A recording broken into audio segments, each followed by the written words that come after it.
أعوذ بالله من الشيطان الرجيم. بسم الله الرحمن الرحيم. عما يتساءلون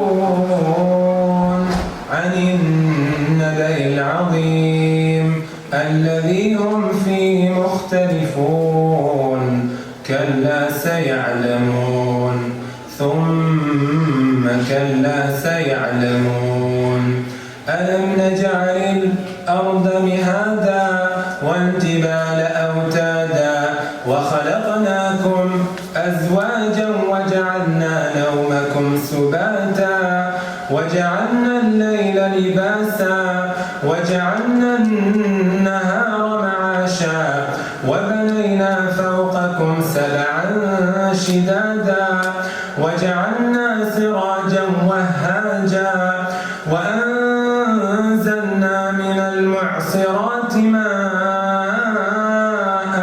ثجاجا لنخرج به حبا ونباتا وجنات ألفافا إن يوم الفصل كان ميقاتا يوم ينفخ في الصور فتأتون أفواجا وفتحت السماء فكانت أبوابا وسيرت الجبال فكانت سرابا إن جهنم كانت مرصادا للطاغين مآبا لبثين فيها أحقابا لا يذوقون فيها بردا ولا شرابا إلا حميما وغساقا جزاء وفاقا إنهم كانوا لا يرجون حسابا وكذبوا بآياتنا كذابا وكل شيء أحصيناه كتابا فذوقوا فلن نزيدكم إلا عذابا إن للمتقين مفازا حدائق وأعنابا وكواعب أترابا وكأسا دهاقا لا يسمعون فيها لغوا ولا كذابا جزاء من ربك عطاء حسابا رب السماوات والأرض وما بينهما الرحمن لا يملكون منه خطابا يوم يقوم الروح والملائكة صفا لا يتكلمون إلا من أذن له الرحمن وقال صوابا ذلك اليوم الحق فمن شاء اتخذ إلى ربه مآبا إنا أنذرناكم عذابا قريبا يوم ينظر المرء ما قدمت يداه ويقول الكافر يا ليتني كنت ترابا.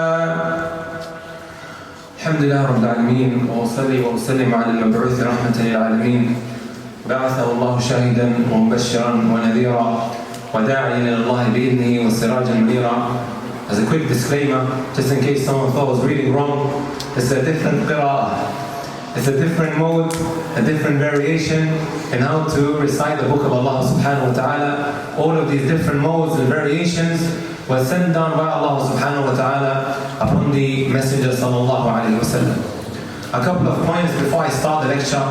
Number one, I just want to take a moment out to thank the administration of the masjid, our imams who put an immense, or should I say, they put a lot of effort and time in putting this program together, and some of the other brothers like our brother Lakim, also Hamza, who really put in a lot of effort, time. They were extremely patient with this guy sitting here. May Allah subhanahu wa ta'ala reward them with excellence. Ameen. The second point that I want to mention, my brothers and my sisters, in the masjid today we are going to find individuals who you might not be used to seeing on a regular basis. And I say this especially to my sisters. You may see a sister walking into the masjid who might not be dressed with what you are used to seeing when coming to the house of Allah subhanahu wa ta'ala. She might not be wearing a hijab properly. She may be wearing certain clothes that you, my sister, who comes to the masjid all the time, sees to be inappropriate. What are you going to do? Are you going to stare down at her? Are you going to start giving her dirty looks? Some of our brothers and sisters who have come to the masjid today, it may well be that this is the first time they're coming to the house of Allah. Right? Especially in today's day and age, as the Messenger ﷺ taught us, من أشراط الساعة أن يقل العلم ويظهر الجهل ويظهر الزنا. From the signs of the hour is that knowledge becomes scarce. It becomes less and less as you get closer to the day of resurrection. Ignorance becomes so prevalent and widespread. And likewise the zina, and I don't think I need to go into detail with this. Also as zina becomes very prevalent and widespread. Messenger ﷺ said this over 1400 years ago. So many just don't know, right, the etiquettes of maybe how to dress or how to walk into the house of Allah Azza wa Jalla. So for you to stare her down, right, or to give her dirty looks, or you brothers who are here, you see someone, right, maybe dressed a certain way, wearing something, or his hair is a certain type that you might not necessarily find, okay, right? For you to start staring him down, my brothers and my sisters, fear Allah Azza wa Jalla. Don't be giving these dirty looks to these brothers and sisters who have come to the house of Allah Azza wa Jalla. I want, and this is inshallah ta'ala an objective that I have, I want it to reach a point that, you know, a woman who has walked out of the club, having committed sins and filth, feels comfortable to walk into the house of Allah subhanahu wa ta'ala so that she could be in seclusion with Allah Jalla fi'ala. For her to feel comfortable to have that alone time with her Lord.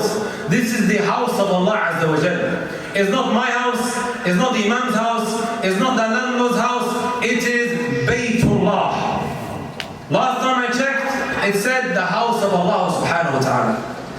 Don't be the reason why you push somebody away. Right?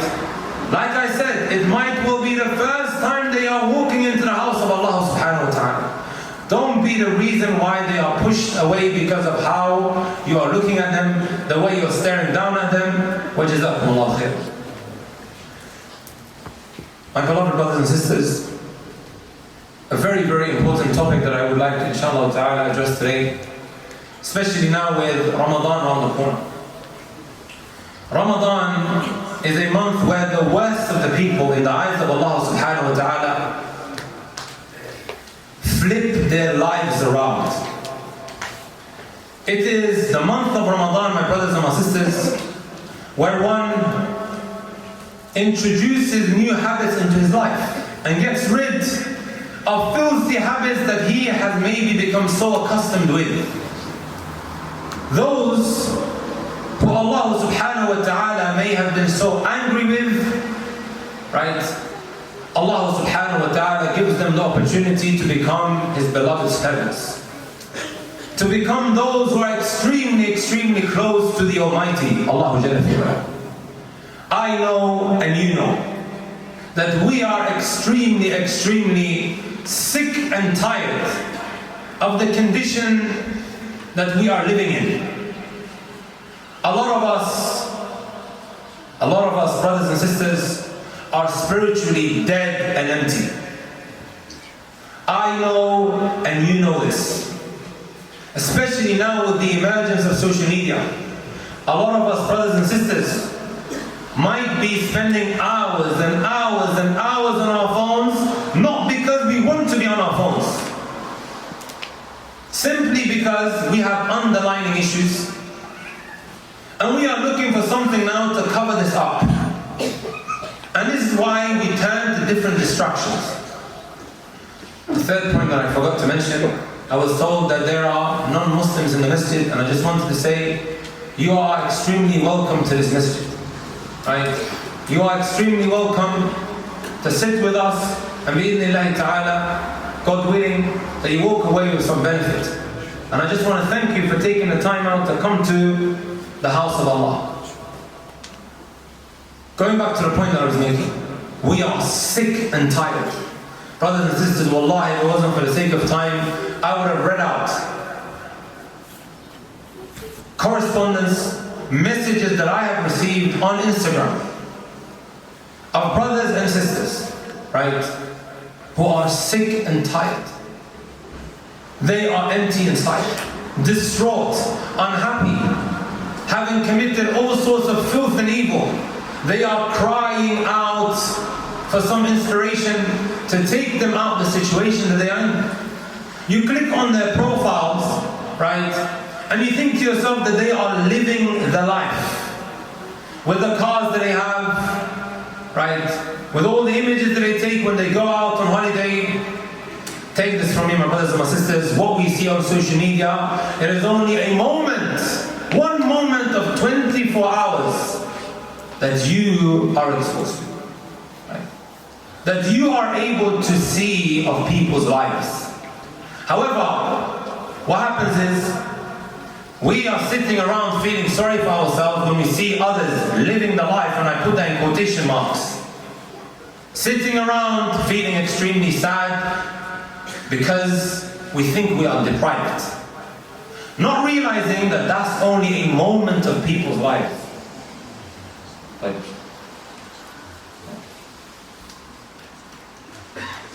you know who messages me, my brothers and my sisters, on Instagram especially? Those guys with blue ticks.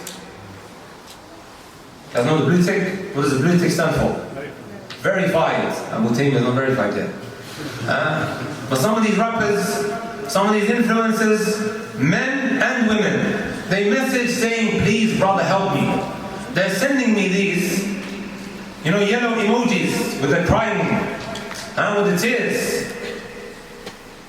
A couple of sentences in, they're sending me these emojis, please brother help me. He doesn't want my clout, he doesn't want my followers, he's just saying, my brother, I've tasted everything that you can think of. I've had the cars, I've had the girls, right? I've lived life, the money, you name it, it's in the bank account. I don't know what to spend it on. Inspire me. Take me out of this darkness that I'm in. This is the state of many brothers and sisters. Some of you guys think that when the Sharia, when Allah subhanahu wa ta'ala tells you to stay away from a zina, it is as if you are being deprived. You're missing out. Yes. Wallahi, a lot of us think that we are being deprived and that we're missing out. Let me share the story of my cousin. Right? And because it is Ramadan related, I think we can take a lot of benefit out of it. My cousin, drug dealer, a couple of Ramadans ago, he said, Khalas, I'm going to cut off my girlfriend. At the beginning of Ramadan, he cuts her off. No more, Khalas. Deletes her, blocks her. This Ramadan, I'm going to use it as a stepping stone. And yes, my brothers and my sisters, there are those who use the month of Ramadan as a stepping stone. Like I said, the worst of the people, they become the best in the eyes of Allah subhanahu wa ta'ala because they take advantage of this month. This is the month where the scene has been set. The doors of Jannah have been swung open and the doors of hellfire have been slammed shut. And the devils are locked up, as the Messenger sallallahu alayhi wa sallam told us. إذا دخل شهر رمضان فتحت أبواب الجنة وغلقت أبواب النار وسلسلت الشياطين. So the scene has been set. Many use it as an opportunity to better themselves. For you to refer to them as Ramadan Muslims, you are gravely mistaken, my friends. You are gravely mistaken. She only wears hijab in the month of Ramadan. This is what they're saying about her while they're sitting at the back of the Taraweeh. She only comes to the masjid in Ramadan. Look at her. Ramadan Muslim. Likewise, we look at brothers like that. It is an opportunity, it's a lifeline that Allah subhanahu wa ta'ala is throwing our way, brothers and sisters. So this is exactly what he wanted to do. This is one kind of individual. I'm going to speak about the second kind of individual in a short while. He cuts his girlfriend off with the sincere intention of wanting to change. Are you brothers and sisters with me? I remember at the time I would be leading Taraweeh, because I don't live in London, I live in Leicester. I would go to London, they would ask me to lead Taraweeh and some of the masajid, and he would follow us around. His iman, you know this iman that we all want, which can't be bought with money. That all of these celebrities, all of these influencers, all of these YouTubers are crying out for, brothers and sisters. And I've heard them say it with these 2 ears that I have. I've said it before, I'll say it again. Some of these YouTubers that we have become so glued to, when we are on YouTube, I'll drop these names. You guys heard of Logan Paul, KSI, Justin Bieber? Every single one of them. Add Mr. Beast to it as well. Every single one of them. I have heard them with these 2 ears that Allah blessed me with. Coming out and saying, what you see on the screen is very different to what happens behind closed doors. I sent it to my little brother Ibrahim. I said to him, Ya Ibrahim, what do you think? He goes, wow man, looks like they're living double lives. All of them are saying that which is almost identical to the other. You guys heard of Fuzzy Tube? What about Fuzzy Tube? Just before his boxing match recently, guys, just before his boxing match, right? He was being interviewed. How are you feeling? This is Fuzzy Tube, who has announced his apostasy more than once. I don't even watch these guys, but somehow it appears on my feed, or someone sends it to me. They will say to me, go and reach out to his Muslim brother who's on the verge of leaving Islam. He would title it, I am leaving Islam. Clickbait. I am depressed. That's another video. I have bipolar. Third video. More than once he apostated and he came back. And he will talk about how he's feeling empty and how he's not satisfied with all the girls that he has. So anyways, to cut a long story short, just before his boxing match, guys, they asked him, how are you feeling? You know what he said? This is an uneducated individual who is uttering these golden words that I would wish you guys would take away. And excuse me for mentioning and dropping these names. I don't intend to glorify or dignify these individuals in any way, shape or form. But I can quote Allah said and the Prophet ﷺ said, and unfortunately it's going to fall on deaf ears. But when I say Fuzzy, all the kids are getting excited back. Because it's close to home. I asked him just before his recent boxing match. I took the video, I was like, yes, let me send it. They asked him, how are you feeling? You know what he said? I stopped drinking alcohol. I stopped masturbating. I stopped watching pornography. Right? I stayed away from gambling. I no longer carry out sexual intercourse outside. You know, the illegal sexual intercourse is zina. I stopped it. And I'm staying on top of my prayers. And I couldn't feel any better. It's helping with my bipolar. Right? This is مصداق قوله تعالى. This is when Allah Azza wa Jalla said, إِنَّ الصَّلَاةَ تَنْهَى عَنِ الْفَحْشَاءِ وَالْمُنْكَرِ. The salah, it removes the filth and the evil from your life. You know the prayers that we carry out? That we think is a burden. That we think, oh, mom's like enforcing upon me. Why is she always on my case? Why is that constantly bothering me with this prayer? Right? Does it really make a difference? Ask Fuzzy whether it does. Also Allah tells us, الَّذِينَ آمَنُوا وَتَطْمَئِنُّ قُلُوبُهُمْ بِذِكْرِ اللَّهِ لَا بِذِكْرِ اللَّهِ تَطْمَئِنُّ الْقُلُوبُ. Right? Those who believe and do dhikr, they remember Allah much. Indeed, their hearts, my brothers and my sisters, will be content, will be at peace. Right? So anyways, I mentioned this for a reason. You have these individuals that we are looking up to, glorifying and dignifying, we spend hours, right, glued to. This is what they are going through. You know what I collect on my phone, my brothers and sisters? Articles from the Daily Mail. Don't go on that website, right? It's a satanic website. But what I collect from these websites, my brothers and my sisters, is the lives of Euro Millions winners. Winners of the lottery. Another example. The money that we are chasing. You get offered a little bit here. Someone comes with a Gucci belt, right? And you are absolutely blown away by it. Let me get into the industry as well. Not realizing that you're trapping yourself. Right? Drug money, right? And you think it's going to last long? Ask me, brothers and sisters. Wallah, it doesn't. The haram money doesn't last long. And don't ask me any more questions about that. It doesn't last long. Wallahi, there's no barakah in it. And you see yourself being trapped. A cycle that may take forever for you to exit from. Right? They've all got it. Are they happy? No, they're not. Drug dealers are my friends, guys. Not like that. For you take it the wrong way. I speak to them all the time. The latest cars. And they're pouring their hearts out to me, absolutely empty. Anyways, it's on the Daily Mail. Euro Millions winner, 56 years of age, who said 27 million jackpot destroyed her life. She is found dead in her Belfast home. Police say the death of Maggie Millions. This is a nickname they gave her. Maggie Millions. Who spent her fortune on property and good causes, her death is not suspicious. There are so many brothers and sisters. You also have another example of Tony Adams, has admitted to binging on burgers and milkshakes to fill the void on Saturdays.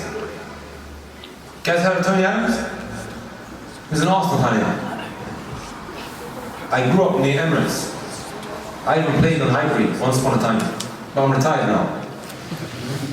Tony Adams, my brothers and my sisters, after retiring, he was like, who's a good defender today? Centre back. Come back, guys. Anyways, he was top of the notch centre back, guys. This is after he retired. He says that he began to binge on burgers and milkshakes to fill the void on Saturdays. Guys getting excited over centre back. Look what he says, right? Look what he says. The 56-year-old ex-Arsenal star says even 20 years since he retired, he misses the match day buzz. Saturday night, right? Also a match of the day. Bring back Gary Lineker.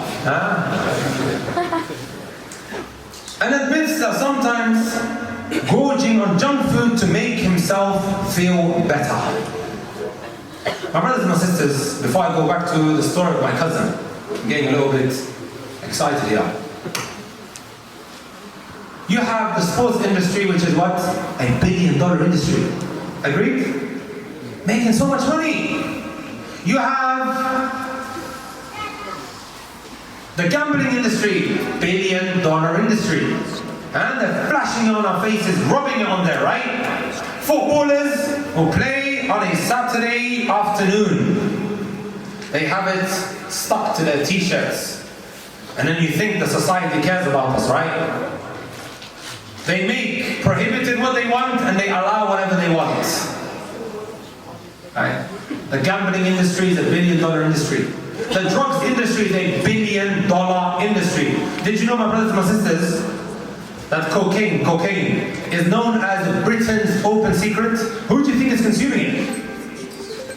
Who do you think is consuming cocaine? You think, the junkie that we see rolling around at the bus stop, he's the only person that's consuming these drugs? La wallah. Or the nitty? No, my brothers and my sisters. Professionals are consuming drugs. Individuals who are on £120,000 a year. Not so long ago, I came across a post, it was actually a couple of years ago, at the time of the COVID period, Boris Johnson's right-hand man, forgot his name, they put him on the Daily Mail, exposing him that he is someone that abuses cocaine, professional. And you think to yourself, why? The man's on a big wage. And then they exposed him. He came out on the Daily Mail, and then it was only a matter of time before he found himself in rehab. Why, guys? $1 billion industry. Britain's open secrets. Right? The adult content industry, $1 billion industry. How is it that they are making so much money, brothers and sisters? Because they are feeding off the sadness of human beings and the depression. Now let me ask you a question. You take all of these industries out of the equation, what kind of life are you going to live? You're going to have a lot of free time, right? Likewise, the games industry, add that to there as well. I think right about now it's hit the $1 billion industry. A couple of years ago I checked, it was on 990 million. Why? You have also the entertainment industry, Hollywood, Bollywood, Somaliwood, right? $1 billion industry, Netflix, Amazon, they've all become integral parts of our lives. $1 billion industry. Why? Because they are feeding off our sadness, brothers and sisters. They are there to distract your mind. That's what they realize. And we're just being fed. Like, ask yourself a question, for those who are into football. Monday night football, sahih? Someone plays on Monday night, right? Tuesday, Champions League. Wednesday, Champions League. Thursday, UEFA, it's called Europa. Still old school. It was called UEFA League once upon a time. Friday, again you have a game today as well. And then of course you have Saturday and Sunday. Every day of the week, some of us are waiting anxiously for the game. We need that buzz. This is what's keeping us distracted. This is what we're being fed. Take everything that I mentioned out of the equation. What kind of lives are we going to live? It is there to distract you, brothers and sisters. You think that these distractions are going to fill that void, that emptiness, right? That unfulfillment, my brothers and my sisters, no. The way Allah Azza wa Jalla has created your heart, it craves for its creator. It craves for its creator. Anyways, going back to my cousin. Dropped his girlfriend. Khalas, no more. He's doing great. His iman is going up, right? Because you're fasting in the day and you're also what? Praying in the night. People always ask me this question. Why is it that in Ramadan I felt like this and then outside of Ramadan, very different? What's happened? I'm going to teach you guys inshallah. He gets a phone call on the 30th night of Ramadan. In some places around the country, it is as if you could physically see that the shayateen, the devils have been released. Agreed? I don't know whether you guys have a road here in Crawley, but they have one in Birmingham. Anyone here from Birmingham? Or has been to Birmingham? Ladypool Road, you guys heard of it? London, they have Edgware Road. You can see the devils have been released as soon as the sun sets. Manchester, they got a road called Windsor Road. On the day of Eid, brothers and sisters, you see the shayateen being released, and then we are behaving so differently. And then we continue that the morning of Eid, and I'll explain. Anyways, he gets a phone call. And just to let you guys know, the devil, the shaitan, works in a very, very subtle way. He's not going to say to this haram, go and do it. This is wrong, or this is prohibited, go and do it, Muhammad. Go and do this, Umar, or Sa'id. No. It gets beautified, brothers and sisters. Just like what happened to Adam and Eve. Not Adam and Steve, guys, huh? Adam and Eve. وَقَاسَمَهُمَا إِنِّي لَكُمَا لَمِنَ النَّاصِحِينَ. He swore, he told them, I'm a sincere advisor. Go and eat from the tree and you will live in paradise forever. Agreed? So he gets a phone call from his ex, and look what she says to him. Can you come over? I want to speak to you about making it halal. Allahu Akbar. Come over, let's speak about making our relationship that we had before Ramadan, a halal one. Drives down, parks up. Wallahi, my cousin said to me, within a couple of moments, we committed a zina in the back of the car. I'm not done yet. I'm not done yet. Here comes the catch, guys. As I was sitting with him in North London, he began to break down into tears. And he said, 30 days of hard work. My iman went sky high. That feeling, I really wish that Allah could give that back to me. I really wish that Allah can give me back that feeling that I had in the month of Ramadan. However it felt, it was like 4 or 5 minutes of pleasure, but then straight after that, it is as if my iman went crashing down into the ground. 30 days of hard work, brothers and sisters. 30 days. You thought you were being deprived, huh? When Allah tells you, don't come close to zina, don't do this and don't do that. I would love, wallahi, to read all of these messages on Instagram of brothers and sisters telling me that they are pregnant. By the way, I'm talking about the sisters being pregnant, huh? How they are ashamed of themselves, right? Upset, distraught, right? They're going through so much pain because they disobeyed Allah subhanahu wa ta'ala in this manner, right? Are you brothers and sisters with me? So this is now what's happening to a drug dealer, someone who's not even learned it. And look what he's uttering. You know the Quran, my brothers and my sisters, the Sunnah of the Messenger sallallahu alaihi wasallam, right? It's pretty logical. At times, you may not necessarily know the Quran and the Sunnah, but because of life experiences, sometimes you need to kind of like go through something to really, really believe something. Right? Guys. You guys alright with the back? Are you brothers and sisters with me? When he said this to me, and this is a drug dealer saying this, I remember the hadith of the Prophet ﷺ, لا يزني الزاني حين يزني وهو مؤمن. Messenger ﷺ said, when you carry out the zina, when you carry out illegal fornication, the iman, you know the iman that you have, is uplifted from you. That doesn't mean you become a non-Muslim, but all of that hard work of acts of worship, it is what taken away from you, and your iman goes what? Crashing down into the ground. That's exactly how we felt. I told you, look, this is the hadith. What you're saying is the hadith. That puts a lot of things into perspective. A lot of things into perspective for us, my brothers and my sisters. The sins that we fall into, right? A lot of people think that the consequences are only on the day of resurrection. It's almost instant and immediate at times. The consequences of the sins that we fall into, which we have to deal with right away. It has consequences. Right? So you have that kind of person who tried to use the month of Ramadan as a stepping stone. Right? This is good. I'm going to change, and he's sincere in that. One may fall back in his evil, bad, filthy ways later on. Right? But the difference between this one and the second guy I'm going to speak about is that this guy was genuine, that shaitan got the better of him. You have the second type of individual, brothers and sisters. Is an individual, right, who enters into the month of Ramadan with the attitude of, Allah, it's Ramadan, it's a holy month, right? Let me stop whatever I'm doing. Listen, boyfriend, I'll speak to you after. Huh? Let's talk after the month of Ramadan. And vice versa. Right? Is this individual really leaving it off because of Allah or because of Ramadan? The same Lord, my brothers and my sisters, that we worship in the month of Ramadan is the same Lord that is still living the remaining 11 months of the year. The same Lord.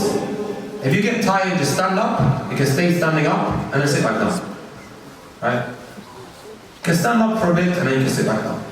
I'm not going to get offended if you stand up. Are you brothers and sisters with me? The same Lord that we worship in the month of Ramadan is the same Lord that we are also worshipping the remaining 11 months of the year. this individual, right, is in essence really not worshipping Allah. Right. When the Prophet ﷺ passed away, this is Sahih Bukhari, the companions couldn't believe it. Abu Bakr radiallahu ta'ala anhu got so angry with how some of them responded, and he ascended the pulpit. And he said, "Man kana ya'budu Muhammadan fa inna Muhammadan qad mat. Wa man kana ya'budu Allah fa inna Allah hayyun la yamut." Whoever used to worship our Prophet Muhammad sallallahu alayhi wa sallam, send your salutations upon him, O people. Whoever used to worship him, then indeed he has departed from this world. But whoever used to worship Allah, then Allah Azza wa Jal is ever living. Brothers, you guys at the back are making a lot of noise. You're fidgeting too much. Please. Like I said, if you get tired, you can stand up and then sit back down. Right? Without having to cause a fuss. Are you brothers and sisters with me? So I say, whoever's worshipping Ramadan, right? Then Ramadan is going to depart. But whoever is worshipping Allah, it is the same Lord that we worship the remaining 11 months. You know what's also very, very sad, guys? On the greatest nights of the year, and bear this in mind, and we've been there, guys, we've seen it. Greatest nights of the year, which is when? Last 10 nights of Allah.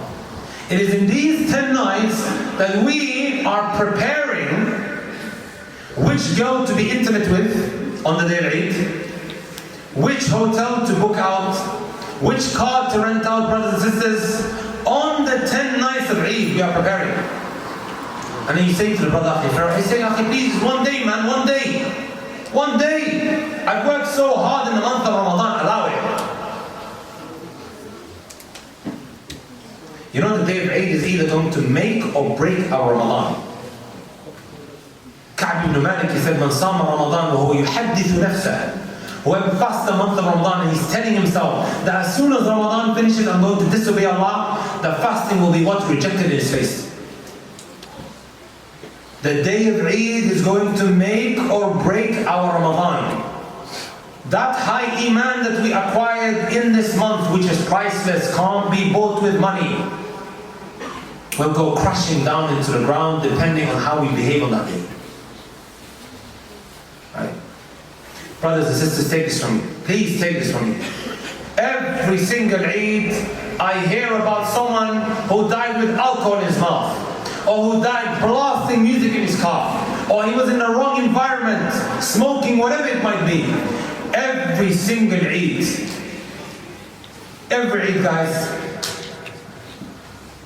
We're just telling ourselves, oh, it's just, it's not a big deal, just one day.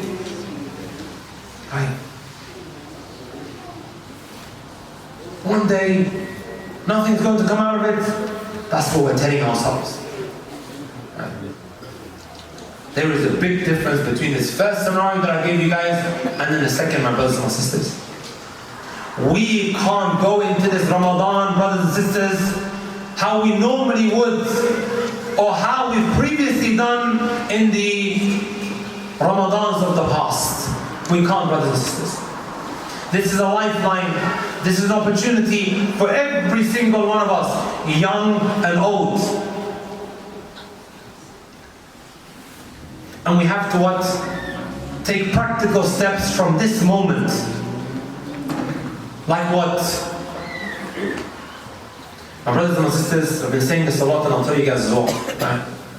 I want everyone who's genuine about flipping his life around to get a pen and paper, put it next to your bedside and start writing down all of the sins that you have. Make sure you get a safe with it as well. We don't want your mom finding out what you do. Right? She's cleaning your dirty room and then she comes across that paper with... Write down the sins, brothers and sisters. And also write down next to it what's causing you now to fall into this sin.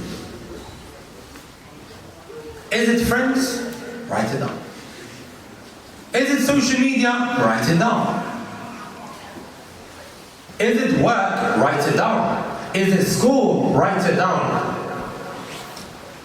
In order for us to deal with the problem, my brothers and my sisters, we have to first identify it. It's one thing identifying the problem, it's another finding a solution. Have you guys heard of Sulaiman alayhi salatu wasalam? Who was given the ability to speak and understand the animals. Sulaiman alayhi salatu wasalam, my brothers and my sisters, one day became distracted by his finely branded horses. Anyone here with a Tesla? Tesla? Or a Bugatti? Huh? Imagine now, my brothers and my sisters, your expensive car that you have distracts you from Allah, distracts you from your prayer. That's exactly what happened to Sulaiman alayhi salatu wasalam. These finely branded horses that he had, it distracted him from the Asr prayer. You know what he did? He ended up slaughtering all of his horses. Got rid of them. I'm not saying that you have to put your Tesla up for auction, or you have to get rid of it. Sulaiman alayhi salatu wasalam, he identified the problem, and then he's seen as a solution to get rid of them because they distracted him from Allah Azza wa Jalla. This is mentioned under the statement of Allah, إِذْ عُرِضَ عَلَيْهِ بِالْعَشِيِّ الصَّافِنَاتُ الْجِيَاتِ. Right? This is where I got this concept from. Identify the problem in order for you to find a solution. Social media, why do people sometimes talk to me as if Instagram, aka Fitnagram, and the TikTok tigers, right? These social media apps are such an integral part of your life that you can't get rid of it. Let me ask you guys a question. Before these social media apps, were we functioning? Were we getting on with life, guys? Were we getting on with life without the shadow of a doubt? Today I tell parents, and I know I'm just digressing here, I think this is important, right? Today the children, they don't just have two parents anymore, they have three. The child has three parents. You know what the third parent is? It is the tablet that we handed over to them. I'm telling the parent, auntie, please, why is this 4-year-old or this 5-year-old, right? It's worse when they're younger, spending so much time on the iPad. Kids as young as 3 years of age, wallahi alladhi la ilaha ghayruh, they know how to switch on videos on YouTube. Anyone here disagree? As young as, not even 2 years of age, they know how to switch on videos on YouTube. They know which app to click on, and how to navigate, how to go to Umar and Hana. يعرفون.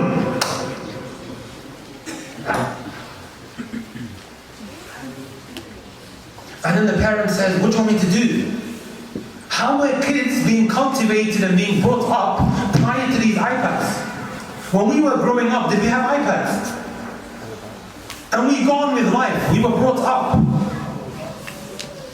So we have this kind of like victim mentality, right? We're in denial. We can't function except with TikTok. Like TikTok came out yesterday, right? You lived a much better life. Spiritually, you were in a different place. And now you're telling me, oh brother, I can't, why? You know, I went around 27 universities around the country. I don't know if you guys have a university, Paul University, is there one here? That's why I didn't come with it. I went past 27 universities, some of these blue-haired feminists, and the Rainbow team, they tried to get my programs shut down, but alhamdulillah they failed. No offense, Anyways, I would instruct everyone, right, to delete TikTok. I have a big problem with TikTok, guys. Big problem. Some of you guys may say, oh, you're on TikTok. No, I'm not. No, I'm not, guys. I've never asked my videos to be promoted on TikTok. That 100 million that you see of views on my name, I did not upload a single video. Some brothers, they say, oh, maybe because we left it for the sake of Allah, then, you know, that's what happened. Anyways, Anyways guys, I would tell them to delete TikTok. Wallahi al-Azim, after they would come to me and say, our lives have changed since we deleted it. It is a filthy, dirty app. And I know you're going to say to me, the algorithm. You might see 4 religious videos and then you see a half-naked woman, or a half-naked man who's 55 years of age, jumping up and down to some music that is playing, wearing whatever. Allahu A'lam, what he actually is. This is what we're seeing. This is what our eyes, right, keep laying on. And every time, guys, we look at something like this, it is placing a black dot on our hearts. Up until your heart becomes so blackened. You ask yourself, people are saying to me, right, I'm almost unrecognizable. What I was maybe 1 year ago, I'm very different. I don't know what it is. What we keep looking at, my brothers and my sisters, has a big impact on the kind of people we become and the way we carry ourselves. What the eyes can't see, the heart won't desire. What the eyes can't see, the heart won't desire, my brothers and my sisters. Right? It's very unfortunate. Right? It may well be that we have to, my brothers and my sisters, get rid of some of our smartphones for a period of time and go back to the trap phones. You guys remember the brick phones we used to have with Nokia? Some of you guys must still have it, Allahu A'lam. Using it for some reasons. Point to the matter is, guys, point to the matter. Psychologists and Shaykh Abdul Majid can maybe correct me if I'm wrong. That's his field, psychology. Is it 21 days or is it 25? They say if you want to get rid of certain habits, you need a set period of days. Everywhere I go, there's a difference of opinion. Oh, subhanAllah, big difference. 42. I would go to some places, some brothers, they would say they're psychologists. Allahu A'lam, whether they're telling the truth or not. One guy told me 21, another guy told me 25. I said, has this become a fiqh issue where they're different? Allahu A'lam, right? 21 and 25. 21. Ala kulli hal, my brothers and my sisters, in order to get rid of bad habits, you need a set period of time. Set period of time. I'm not saying that you're going to live without a smartphone forever, but some of us are addicts. Some of us are addicts. You want to know whether you're an addict or not? Leave your phone at home tomorrow and go for a walk into the park.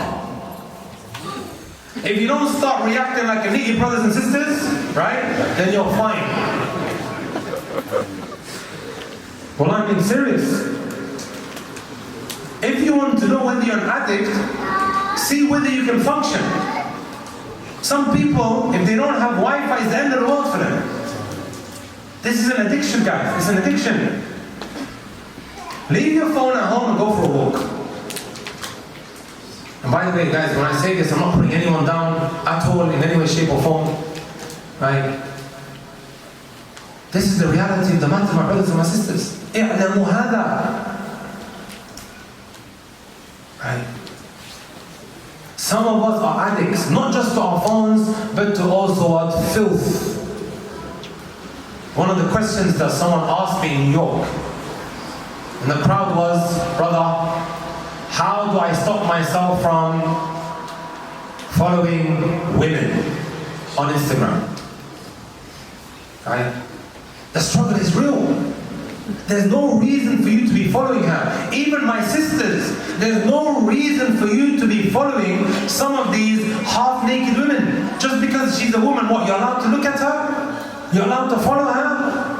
You might be wearing your hijab today, but because you keep laying your eyes on these girls, fasiqatun fajirat, it subconsciously creeps in. And then all of a sudden you see yourself desiring that. An auntie called me, she said, please talk to my daughter. I said, what's happening? Right? She said, my daughter wants me to buy her a miniskirt.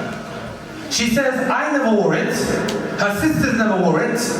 No one in her family ever wore the miniskirt outside, but she's asking me to buy her a miniskirt. What was the problem? She's sitting on TikTok all day long looking at these girls.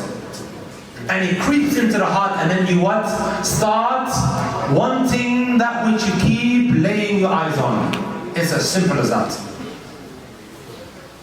This now puts a lot of things into perspective, my brothers and my sisters, as to why all of a sudden we start behaving in a certain way, or why we begin to desire certain things. And a lot of it goes back to these phones that we have.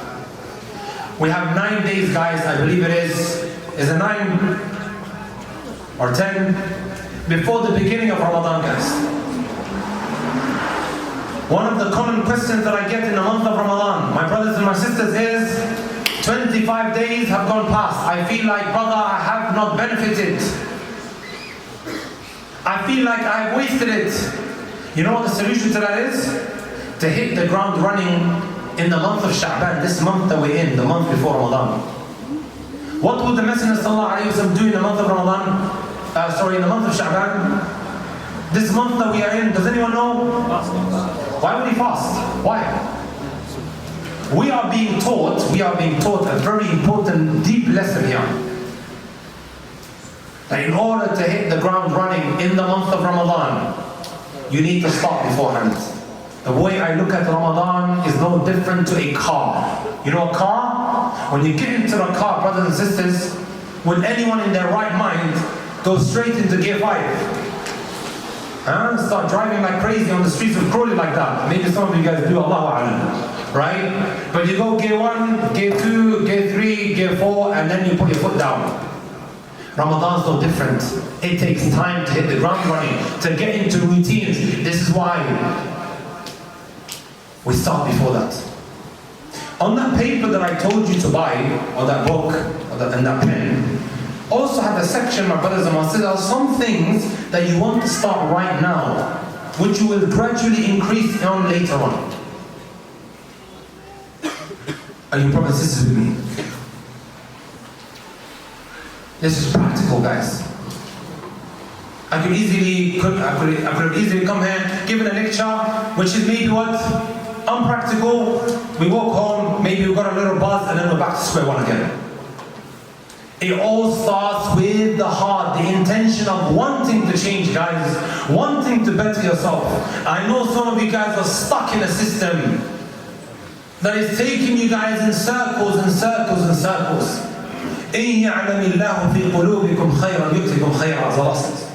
If you really want that good, you want piety, Allah subhanahu wa ta'ala will give you that. Right? But start from now, brothers and sisters. I've got 10 minutes left. A lot of people, when they look at the month of Ramadan, they think, I just have to stay away from food and drink, and sexual intercourse, and then my Ramadan is perfect. It's a lot deeper than that, brothers and sisters.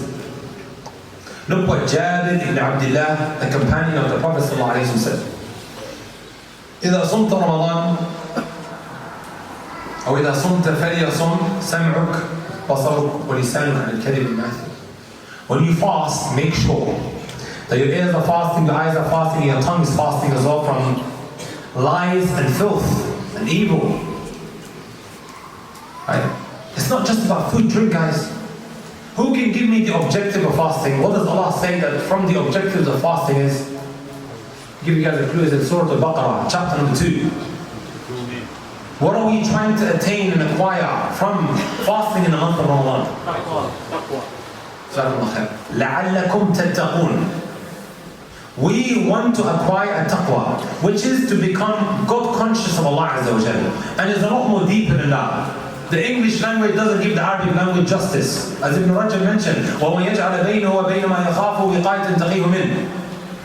Taqwa, my brothers and my sisters, is to place a barrier or a shield between yourself and that which you fear. You fear the anger of Allah. What is this shield? فِعْلُ الطَّاعَاتِ وَاجْتِنَابُ الْمَنْهِيَاتِ. To do what Allah told you to do and to stay away from Allah Azza wa Jalla told you to stay away from. How do we build that? The month of Ramadan, my brothers and my sisters, is a madrasa. It is an institution. I look at it like a boot camp or an induction period. You go to boot camp for 20, 30 or 40 days, right? You come out a changed man. This is what we are trying to acquire from the month of Ramadan. It's not just a one-hit wonder and then after Ramadan I go back to my way. No. What were the three things that I just mentioned now that you need to control when you're fasting? Can anyone tell me? Ears, eyes, and also tongue. Let me ask you a question. A lot of the sins that we fall into, would you agree that it stems off from these three body parts? Especially with social media, right? Especially social media. You know, every year, guys, I receive messages from both boys and girls. Men and women as well. Today you got different categories of men. Alpha male, male alpha. What's the other one called? Huh?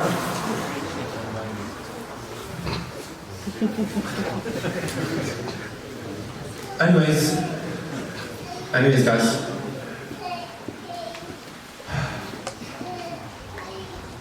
What was the point I was trying to make now? Every Ramadan, guys, I receive messages, especially on this app, Instagram. Brother saying to me, sister saying to me, brother, I've committed a zina in the month of Ramadan. What do you advise? What's my expiation? Did you guys know, my brothers and my sisters, you know husband and wife? Husband and wife. Are they halal for one another or are they haram? Halal. Good. When they are fasting in the month of Ramadan, if they now have sexual intercourse while they are fasting, what kind of sin is this? It's from the major sins. Did you guys know that? A man came to the Prophet sallallahu alayhi wa sallam فقال يا رسول الله. He said, O Messenger of Allah, احترقت وفي رواية أهلكت وفي رواية هلكت. He said, O Messenger of Allah, I burnt myself. In another narration, I've destroyed myself. The scholars, they took from this that it is from the major sins. To do that in the month of Ramadan while you're fasting. While you're fasting, as for after you can do what you want, right? While you are fasting in the month of Ramadan. This is between husband and wife, guys. Let alone between two people that are not even halal for one another. One time I asked them, guys, how did you guys, like I'm trying to process it. In the month, how? It is the most blessed month of the year. How did you guys do this? Did you guys know each other before Ramadan? He said, no. They did not know each other before Ramadan. So how did you guys get to know one another? Take a guess, guys. Fitnagram.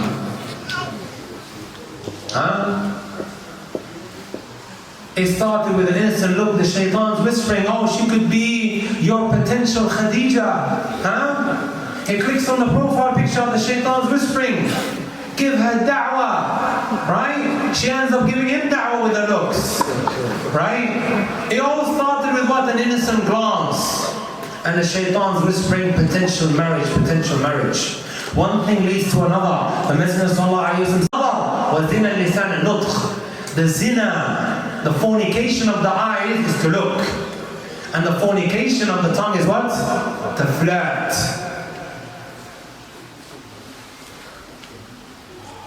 And the zina of the hands is to reach out to Princess Charming. And the zina of the feet is to walk towards her direction. One thing led to another, and they ended up committing the unexpected in the month of Ramadan.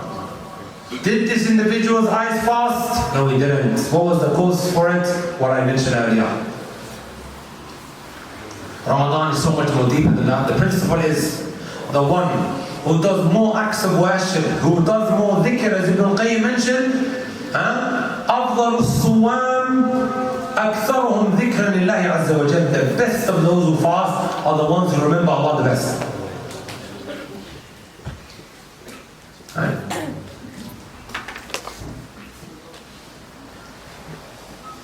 It's a lot more deeper than that, my brothers and my sisters. I said this before, right? I believe, you don't have to agree with me, the one who's able to control these body parts is on his way of becoming a beloved saint of Allah subhanahu wa ta'ala. Because this is the biggest fitna that we have today. Like I said to you guys earlier, all of the sins that we fall into, ask yourself, what is actually causing me to fall into it? It stems off from these three, when you think about it. Right? And I know, guys, we are tired. We are sick and tired of the continuous sins. We fall into it, we look at it, So easy to access haram. Once upon a time, if you wanted to access adult content, you would go into the living room and you had these big Dell computers with big backs. Nobody would take the big computer and put it under his blanket, right? While he's on the computer, he's watching the door. On MSN. You millennials, you Gen Zs don't know what I'm talking about. The oldest do. MSN was the app once upon a time. The satanic app. But now, you have the phone. Under the blanket, everything is what they fingertip away. Right? Say fingertip away.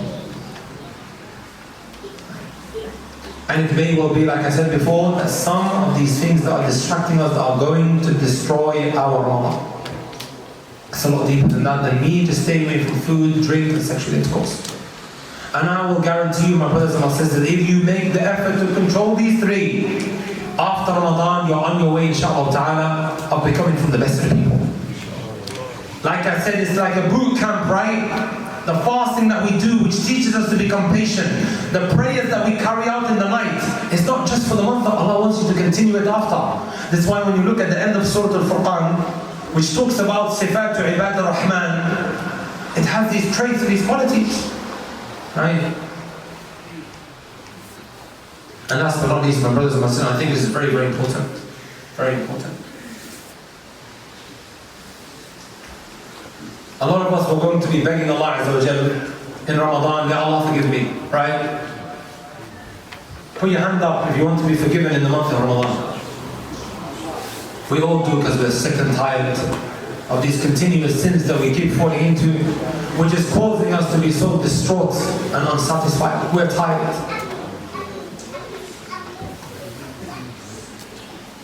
You know, my brothers and my sisters, when we hear little children crying in the masjid, should we kick them out? Why not? They're causing a fuss. Huh? These kids that we might kick out of the masjid might well be 20 years down the line the kids that we are begging, please come back to the masjid. Sahih. Bear that in mind. Be patient, guys. Someone said to me yesterday that there was this one brother that was kicked out of the masjid. Right, because of the noise that he was making. And then he started going clubbing. And then subhanAllah, there was one time when he got a drink from the bar, which he dropped. The bartender said to him, no worries. Came, cleaned it, and then gave him another one. Look how he was treated in the masjid, and look how he's now being treated in the club. And he said, I think that guy in the masjid kicked me out. And look how he's treated him. So hey, big difference, right? Bear that in mind, guys. May Allah bless you all. We all want to be forgiven. We are going to be begging Allah, Ya Allah forgive me. I know some of us here might not be talking to some of our family relatives. Sahih. We have come across cases where a relative may cut off his brother over the most trivial of things. Sahih. Something so small. There was a case that I was dealing with. We have Brother Muhammad and Brother Umar. They're brothers. Brother Muhammad cut off Umar. Right? You know why? You know why? Because when Umar's daughter was about to get married, and the guy came and asked for her hand in marriage, Muhammad wasn't the first person to know. He was maybe number 3 or number 4. But because he wasn't the first person to know, he said, why didn't you tell me? Why did someone else have to find out before me? And because of that, he stopped speaking to his brother. And he tells his children not to speak to their uncle. Look at the divide that happens over the most trivial and pathetic of things. This is the last point that I'm going to mention. And then I'm going to ask, inshallah ta'ala, our brother Lakim to come here and to say a few words about a situation that many youngsters are involved in, or are trying to get out, and the solution for it. If that's okay with you. Yeah, is that right? Sorry, Shaykh, we didn't mention that.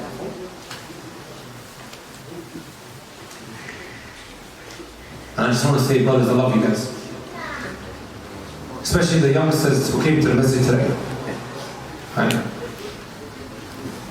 I don't know if there's a football game on. It's Crawley playing tonight. Allahu A'lam. And you sacrificed the Crawley match to come to the masjid. Crawley Town they're called, huh? Crawley Town FC. League 2. Huh?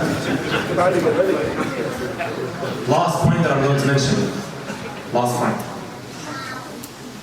Guys, last point. Sit down. Sit down, last point. I want you guys to listen to this.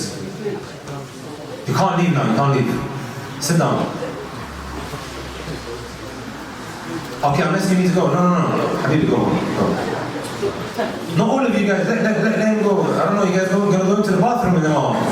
Khalid jealous. Huh? Someone give him a tissue, please, and give him some cold water. And put cold water on your head.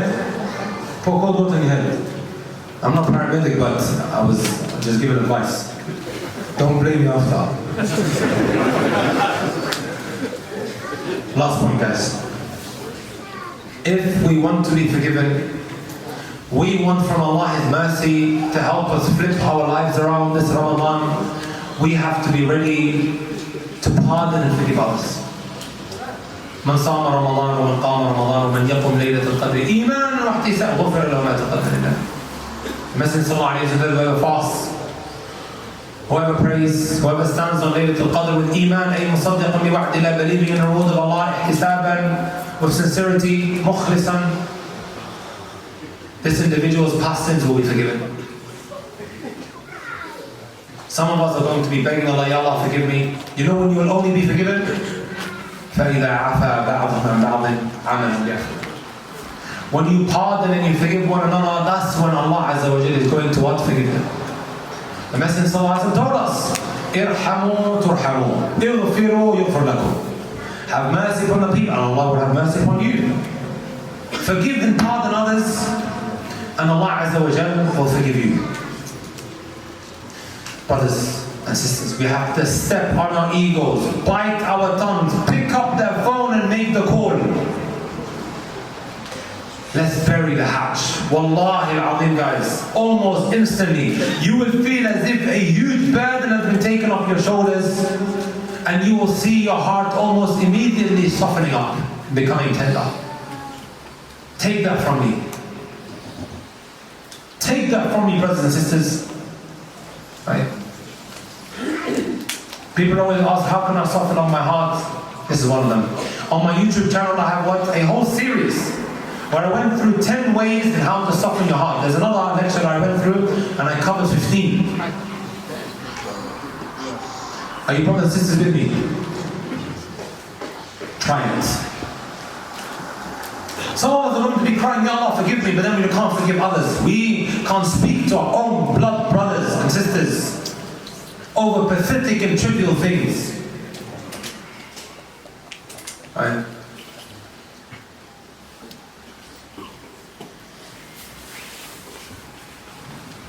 And I ask Lakim to come forward, inshallah.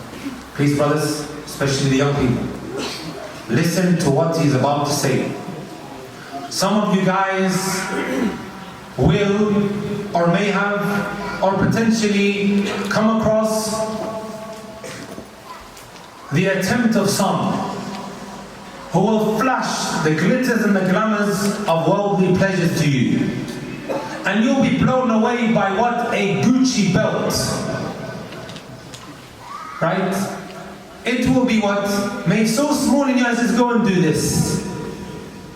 Wallahi, brothers and sisters, some of my own relatives got caught up in this cycle. Please, guys. Wallahi, that money doesn't last. It's the grooming process. Finding yourself in that system which will become almost impossible for you to come out.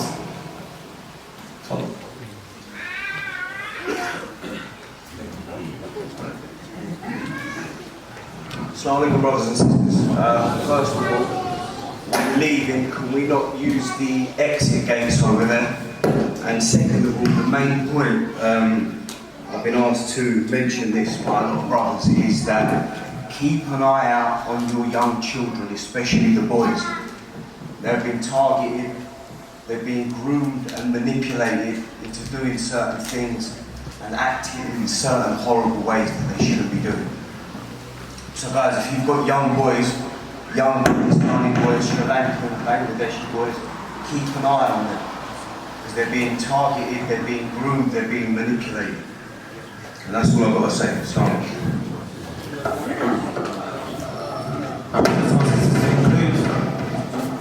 I want to say this from the bottom of my heart.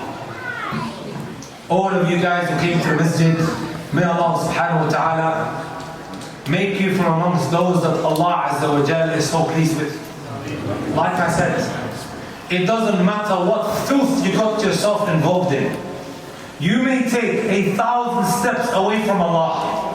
It only takes one step to return back to Him. And what better time than the month of Ramadan? I don't care if you're the biggest drug dealer in the southeast of the UK, or the biggest whatever seller here in Crawley, or if you are a sister or a brother that goes clubbing non-stop, the door of repentance is open. 1,000 steps that you took away from Allah, it only takes one step for you to come back and say, Ya Allah, forgive me. People are messaging me non-stop, saying, brother, what do I have to do? I don't think I'm worthy of being forgiven.